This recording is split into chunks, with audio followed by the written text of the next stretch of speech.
Hi guys. Hey, good morning. We had a nice Bible study this morning, and there's a couple misconceptions I really want to address for people. The first one being perfection. Um, we're taught this idea of perfection that we're supposed to obtain, and we set this ideal up as whether it be Christian or welder or baker or busher or whatever. We set this idea up of what it is to be perfection, then we try to obtain that image of perfection.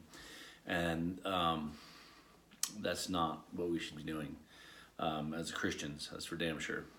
Um,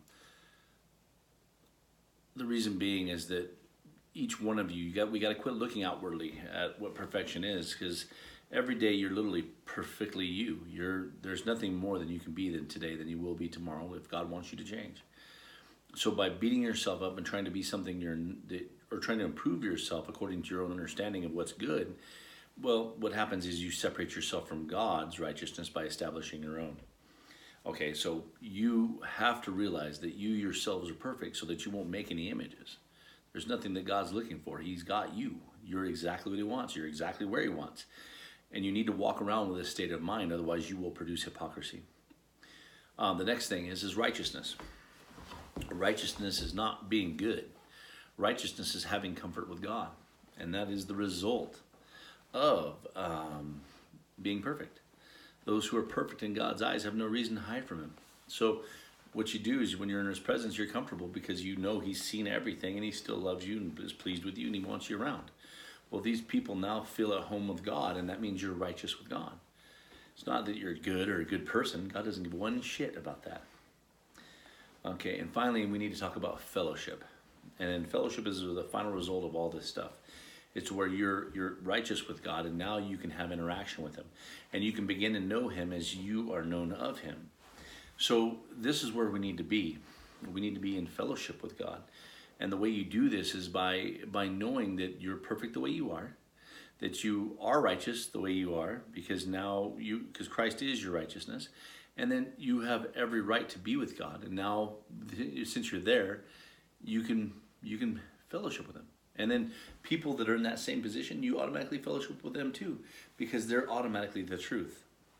So I know you'd probably get bored of this instance, but this is really such a good illustration, is that if I come up to you and I try to present to you what I think you want to see, so and you come to me presenting yourself to me as you think you ought to be, then neither of us will never know each other and we can't fellowship. So you and I are standing face to face, but we don't know each other. And we have no idea or understanding of each other. So our interaction, as superficial as it is completely worthless. So people, in all of our relationships and all these things, you owe it to each other to break through that superficiality, which is just bullshit anyway. It's only conforming to an image that you've imagined. It doesn't help God in any way, shape, or form. And the kings of hypocrisy are pretending, or the source of all pretending right now is the church. And I know it's not going to make friends, but everything is based upon pretending, because you're still not adequate as a Christian. So you're always seeking ways to serve God better and to do things better and to quit cussing and quit drinking and quit burping and farting, masturbating, whatever it is. You're always constantly in these things. Well, you're in pursuit of your own righteousness by pursuing those things. Sorry, you cannot fellowship with God as long as you're concerned with those things. Even in the matters of resurrection of the dead, or matters of eternal judgment and punishment. Go look at Hebrews 6. All these things the church is teaching on is all baby elementary teachings that actually lead to cares and worries of this world. So you can't rest. You can't inherit the promises. You're separated from God.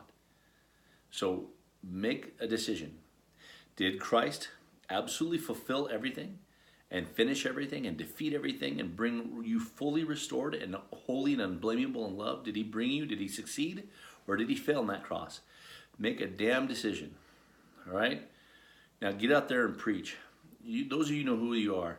Don't let guilt and don't let, because you don't fit in or that you don't look like a Christian or don't act like a Christian, don't let that stop you. You need to get out there. That whole image of the Christian system is set up by Satan in order to keep you quiet. Don't get your authority from the opinions of men or the pats on back. God has appointed you. Get out there and teach. And if you need help, if you need encouragement, give me a call. Get a hold of me. Facebook me. Whatever you need to do. I can get messages on Facebook. So and YouTube. So just, if you need help, I'll do what I can. So folks, do not bow down to the Christian image. It is false. Okay? There's no such thing. God made you specifically for his own purposes. You are perfectly prepared for what God has need of. You yourself, right now.